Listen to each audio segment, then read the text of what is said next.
I was just saying Okay, there are let's imagine a maturity world. points that need to get kicked out of the system as soon as Yeah, possible.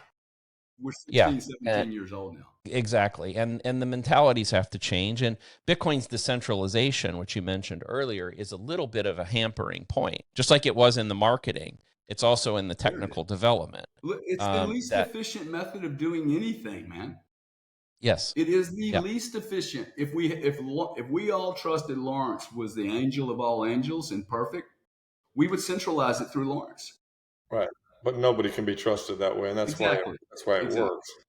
Exactly. yeah. Benevolent. I think a benevolent dictator is the ultimate form of organizational management, but it's not what we have, and there's a good reason that we don't have it. But we also have to figure out, and it's part of what I think my role is, especially trying to bang on the development community, is trying to get them ready, because the past is not prologue. The Bitcoin that they perceive as being the way that it worked. Who was doing transactions? What was the nature of the transactions? How much urgency was tied to the transactions? Like those sort of things are very important. And Gary, like you said, you're a commodities guy. Well, I view, even more than Bitcoin itself, the ultimate commodity will be block space, which means how do you get access to a transaction in the future?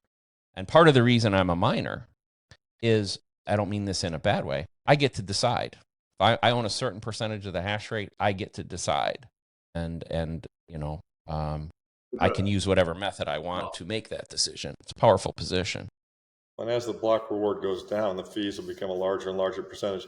Today, Bob, you're so close to this, you would know what of miner revenue today. What percentage of that is the reward, and what percentage of the fees today? I just ran these numbers for a paper I'm writing. All time, 98.51% of all revenue was from the subsidy, and currently it's way over 99%. We're very, very low right now On fees. Is subsidy. Yeah. So fees are 1.51. So they're still quite small. Wow. So the subsidy is enough to carry it. And that'll change over time. That'll have to, right? Yeah.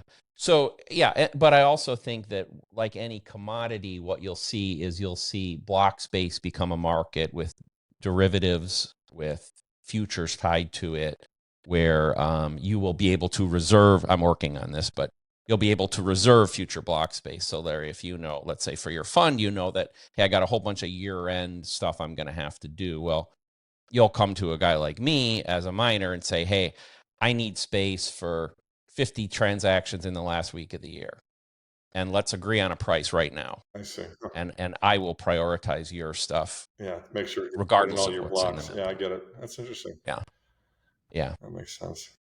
Yeah. So, but yeah, I mean, maybe we should. We're kind of down a deeper rabbit hole there than probably most people want. We're gonna have 10 viewers.